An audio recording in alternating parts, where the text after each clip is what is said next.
about the Clothesline Project, which is part of our Take Back the Night.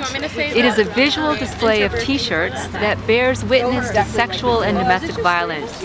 Each shirt is decorated by a survivor or by someone who cares about a survivor or victim. The Clothesline Project actually began in Hyannis, Massachusetts in 1990. Because the purpose of the project is to bear witness to survivors and their lived experiences, in hopes that we help the healing process for them, for their families, for their friends, and for those who have lost a loved one to violence. We want to educate and document and raise awareness and provide a network of support, encouragement, and information. And just a couple of facts about violence against women. A woman is raped every 2 minutes in the United States. A woman is battered every 13 seconds from the Department of Peace, and 4 women are murdered each day by a male intimate partner. So we bring our heart, our energy, our resistance, our hope, and gather our community together at this event tonight.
Hello everyone, welcome, gather around.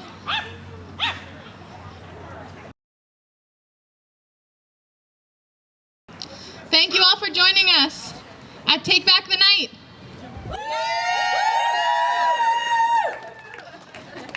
Before we begin, I would like to thank Elizabeth Bull, who's here to provide ASL interpretation as needed.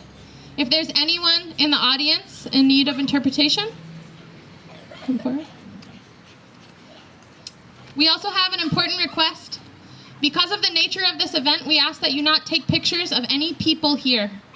We want to keep this space as safe as we can for people with all range of experience, and photographs can compromise safety for some people. This includes event organizers and spokespeople. A way to document your experience here for media and the public might be to take pictures of signs, an owl, t-shirts, materials, etc. Or take very deep crowd shots that are not easily distinguishable. We may remind you of this as the night continues as a way to keep everyone safe. Thank you so much. So, welcome. We are the advocates and staff of the Women's Freedom Center. Tonight's Take Back the Night is our last community event to mark the month of April as Sexual Assault Awareness Month. And though awareness must occur every month, for 4 decades now, the month of April is when communities in over 30 countries hold special events to show support for survivors and help shine a spotlight on the epidemic of sexual assault.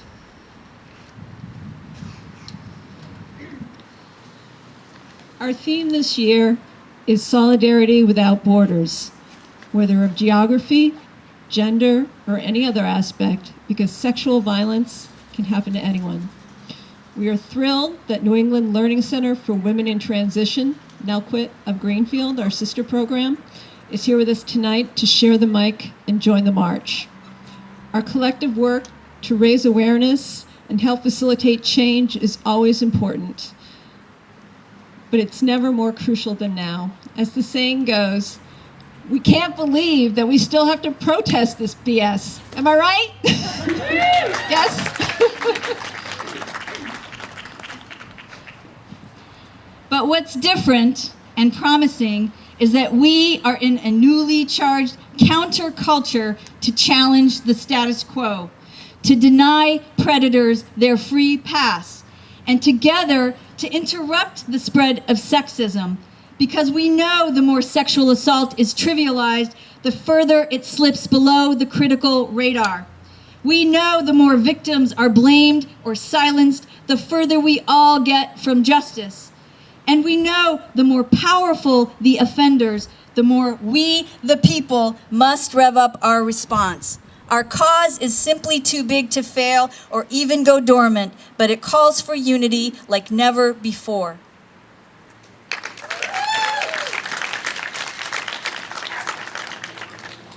Rape also reveals the intersection of many other forms of oppression, so we need to shore up all social justice allies.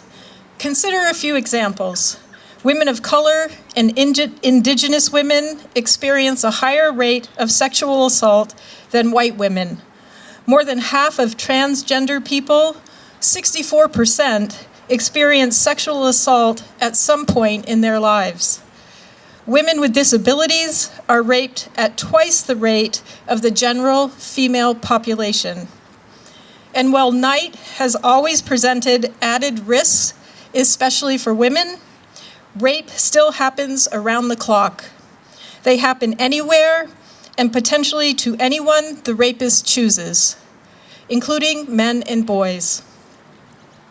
Most assaults actually happen where people feel safest, in their homes, dorm rooms. So we all need allies who have our back. There are no lesser people across any so-called borders. The crime of rape violates the most basic human right. The culture of rape hurts us all.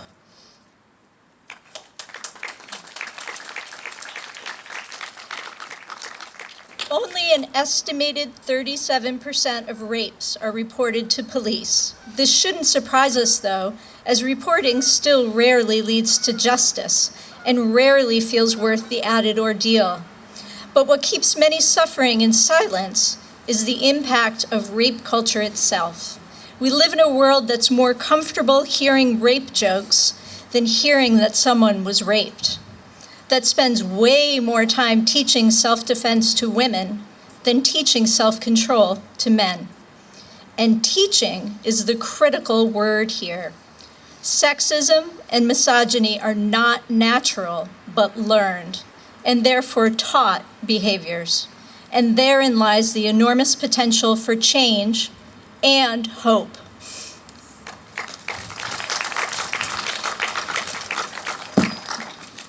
There's something else we'd like to highlight tonight, too. Something that's huge and it's barely discussed in our mainstream culture. Tonight, we honor the incredible inner journey a survivor goes on after an assault, sometimes for months or years, and sometimes for their entire lives, at times with help, but often alone. It's a remarkable feat to try and heal in a culture that's still so unhealthy itself, and yet, in their own way and in their own time, survivors do this uphill emotional work invisibly to most. They contribute in countless creative ways to our world and offer inspiration to all of us. We know the trauma they've experienced does not deplete their humanity or the wisdom and heart they often bring to this movement themselves. So we thank all of you, survivors and allies, for coming. And now we'd like to pass the mic to our awesome sister advocates from NELCWIT. Give them a hand.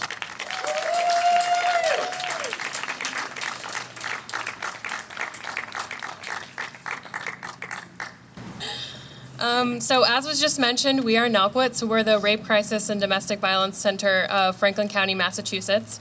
So this April for Sexual Assault Awareness Month, we have been thinking a lot about the dominant narratives that surround sexual violence in our culture. So oftentimes what happens is that we uplift the voices of society, the voices of those society deems to be perfect survivors, and silence the voices of survivors whose stories are just as valid and just as worthy as being heard. Survivors who are undocumented, queer, gender nonconforming, transgender, people with disabilities, and people of color. So for us, Sexual Assault Awareness Month is about uplifting the voices of all survivors, so that when we envision solutions to violence, we're envisioning solutions that don't only work for those who are most privileged. In that vein, today we wanted to share a short piece written by Jen La Barbera, a self-identified queer, brown, mixed, ambiguously ethnic, tomboy femme survivor who has been an activist in the anti-violence, pro-choice, and queer movements for her entire adult life. Here is just a small piece of her story, more of which you can find in the anthology called Queering Sexual Violence.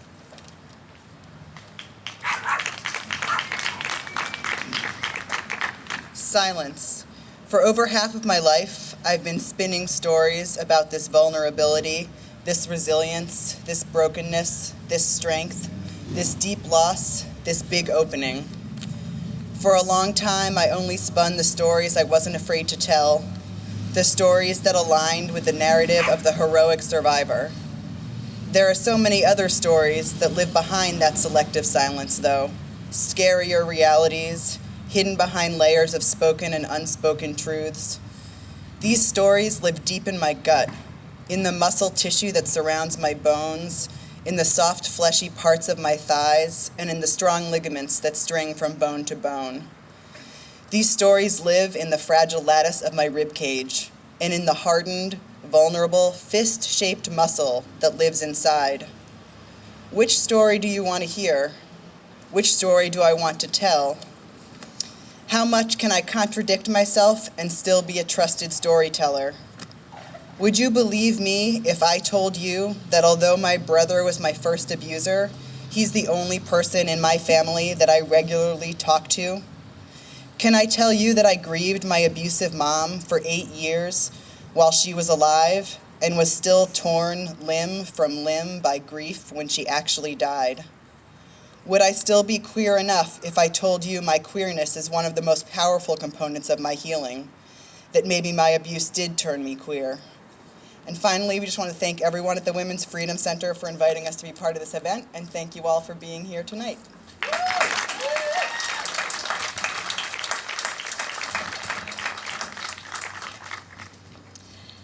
As many here know, sexual violence can trigger such a wide range of emotions.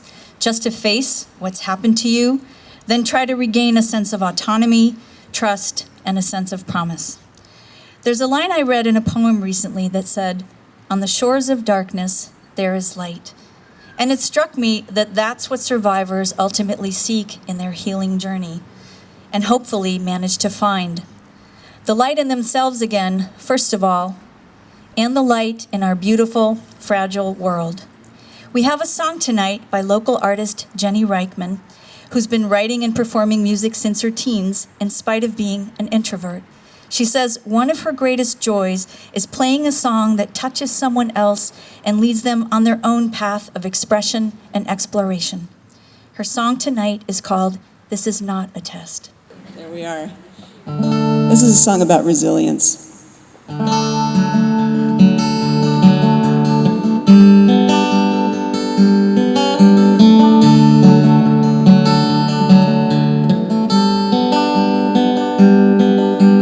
Lately, when I'm listening to the songs I love, think that I am hearing with your ears the words that stop me in my tracks and leave no room for doubt. Think I could be crying with your tears.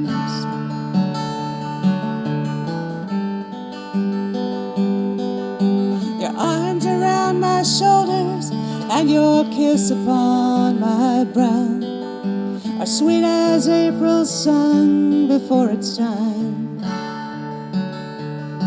I find it hard to comprehend that after all this bitter cold comes around to warm me one more time.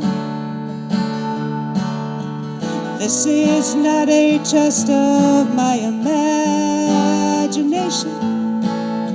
There are no hidden cameras, and no one's keeping score. The way you hold my is not a trick of lights and mirrors. I will trust my intuition. I won't hold back anymore.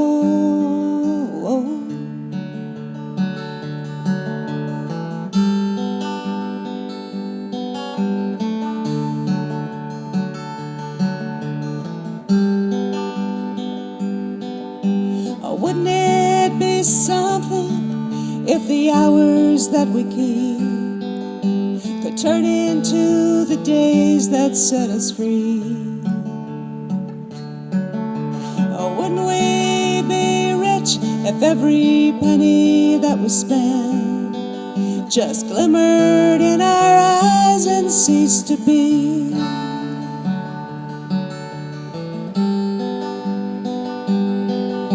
My pockets full of pebbles and my clothes soaked through with rain is how you find me walking through this world. I can't resist the colors and I can't stay inside for long, 'cause the love that goes unspoken doesn't hurt. Oh, this is not a test of my imagination. There are no hidden cameras and no one's keeping score. The way you hold my gaze is not a trick of lights and mirrors. I will trust my intuition. I won't hold back anymore. Oh, this is not a test of my imagination. There are no hidden cameras and no one's keeping score. The way you hold my gaze is not a trick of lights and mirrors. I will trust my intuition. I won't hold back anymore.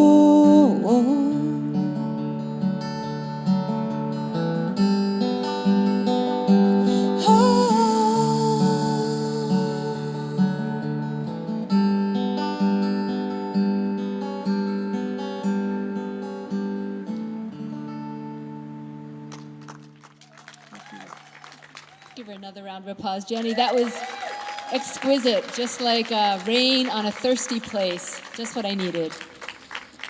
We're very fortunate to live in a county that is politically bright, and we elected Senator Becca Balint, who deeply wanted to be here with us tonight. And you know how sometimes you'll hear from a politician, you know, just that sort of lip service line.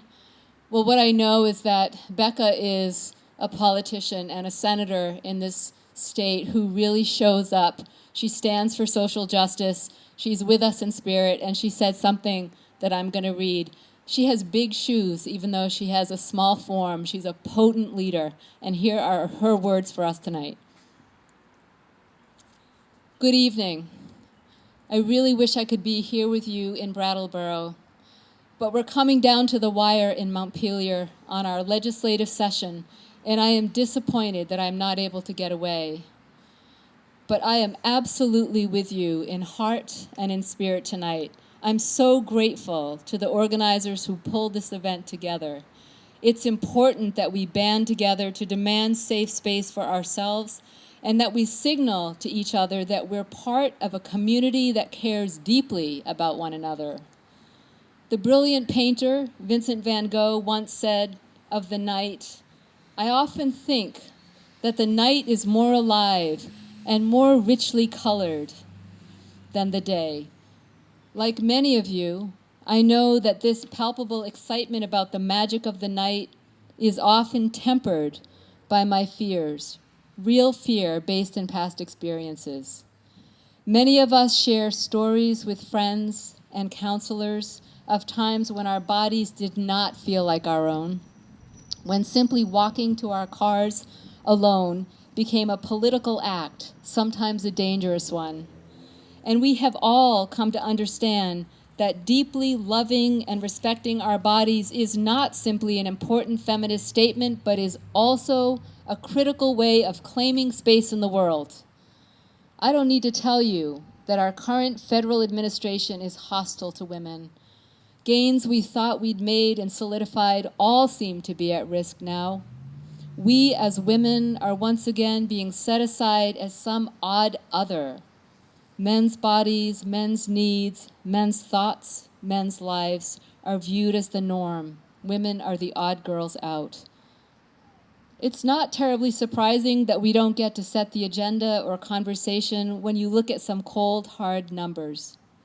In the entire history of the United States Senate, only 2% of senators have been women. So we are not getting to write or control the narrative about our own lives. And there are not yet enough of us in the halls of power to put women's life at the center of legislative priorities. There are not yet enough women in the committee rooms and on the floor of the House and Senate to ensure that our needs are not just considered, but are front and center. I have been a lifelong supporter of women in politics, and now I feel urgency like never before. But politics all start right here at the local level. And by all being here tonight, you are making a powerful statement and taking an important stand. We are here because we don't just want things to be different. We are committing to making things different. Those of us in positions of leadership don't just get our power and marching orders from all of you. In a much broader and deeper sense, we get our courage and our ongoing energy from all of you. Thank you so deeply for taking a stand tonight and every single day. Certainly take back the night, but also continue to give each other the courage and support to change the story of our collective lives. Thank you, Senator Balint. Our next musician is an amazing preschool teacher by day, a badass rocker at night, and a full-time feminist. Please welcome Kate Lorenz to the stage. All right, hello everybody. Thank you so much for asking me to perform at this event. I feel very honored. Hi. That's my people. Beth asked me to play a couple songs, get everybody kind of cranked up to go march. I'm going to start off with one that's a little slower. It's an Aretha Franklin song. Take me to her, I'll always love you, and nobody can make me do wrong. If you take me for granted, leaving love unsure makes willpower weak, temptation strong.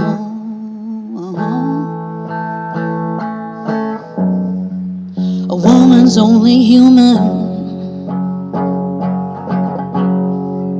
You should understand. She's not just a plaything. She's flesh and blood, just like a man. If you wanna do right all day, woman, a woman, you gotta be a do right all night man. Yeah, yeah. They say that it's a man's world, but you can't prove them by me. And as long as we're together, baby, you better show some respect for me. If you wanna do right all day, woman, a woman, you gotta be a do right all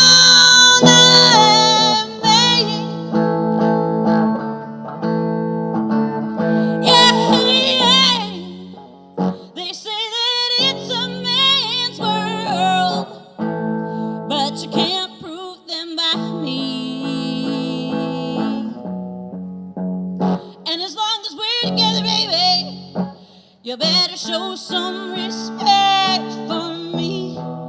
If you wanna do right all day, woman, a woman, you gotta be a oh, oh, babe. You gotta be a do right all night, babe. You gotta be a whoa, whoa, whoa, me, me.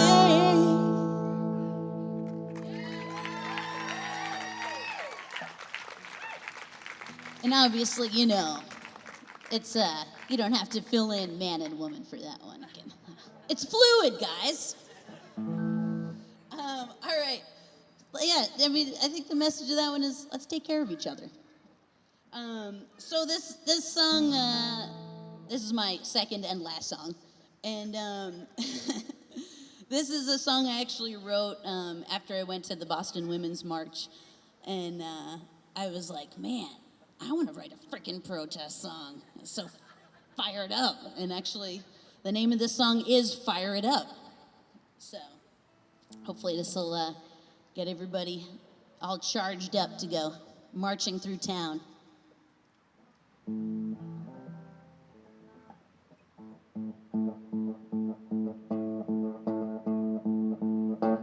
Fire it up, fire it up, well, fire it up.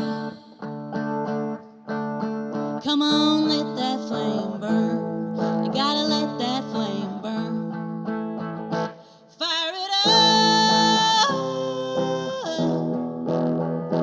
fire it up,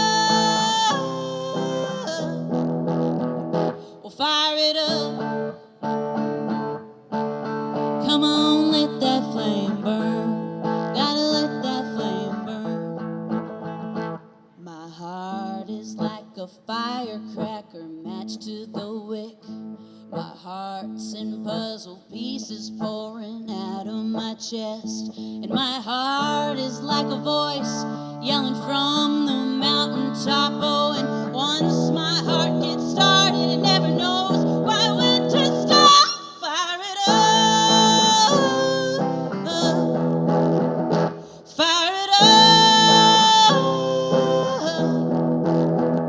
well, fire it up.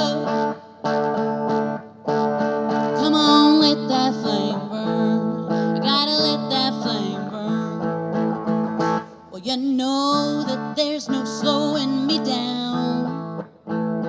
Just try, I'll give you the runaround. I got such good intentions, and did I forget to mention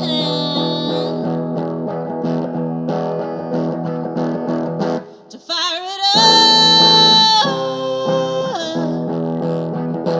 fire it up, well, fire it up. Come on, let that flame burn. Gotta let that flame burn. Well, fire it up, fire it up, fire it up. Come on, let that flame burn. Gotta let that flame burn. Gotta let that flame burn. You gotta let that flame burn. Gotta let that flame burn. Gotta let that flame burn. You gotta let that flame burn. You gotta let that flame burn. Gotta let that flame burn. Gotta let that flame burn. Gotta let that flame burn.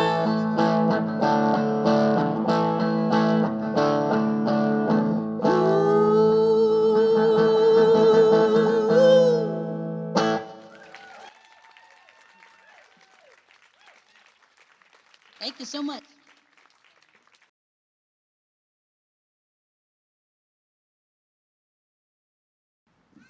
right, thank you so much, Kate. It was awesome. So as we bring this first part of the evening to a close, we want to thank you again for showing up for survivors. And to let you know, another very important way that you can show up is to make a donation to your local domestic and/or sexual violence organization. Whether that's the Women's Freedom Center or NELCWIT or some other organization, we really need your support.